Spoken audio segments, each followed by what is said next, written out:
Jeg hedder Jesper Bobjerg. Jeg arbejder med lederudvikling. Jeg har en baggrund inden for økonomi. Jeg startede som revisorelev for mange år siden, og det udviklede sig til, at jeg endte med at være CFO. Så jeg har været i mediebranchen, og jeg har også været med til at starte en masse mindre virksomheder op. Og så på et tidspunkt har jeg lavet et skift, hvor jeg endte med at uddanne mig til psykoterapeut og organisationskonsulent. Og så er det i virkeligheden de to ting, som på en eller anden måde er flettet sammen i det, jeg laver nu. Hvordan skaber man mening?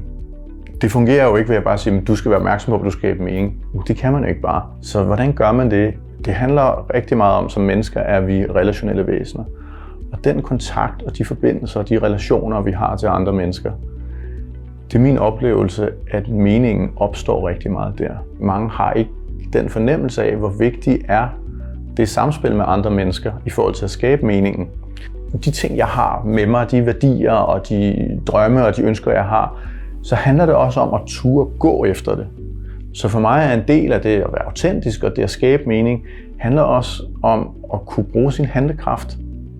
Og det kan folde sig ud i relationer ved, at jeg tør sige, hvad jeg faktisk mener og stå ved det.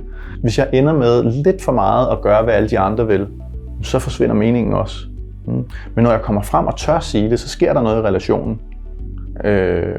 Så er det hele tiden en kombination af, en balance af at kunne bruge sin handlekraft, og så kunne bruge sin empati og sine mere bløde sider, og så få det der til at gå op i en højere enhed. Der tror jeg, man skaber relationen, og der tror jeg, det føles meningsfyldt.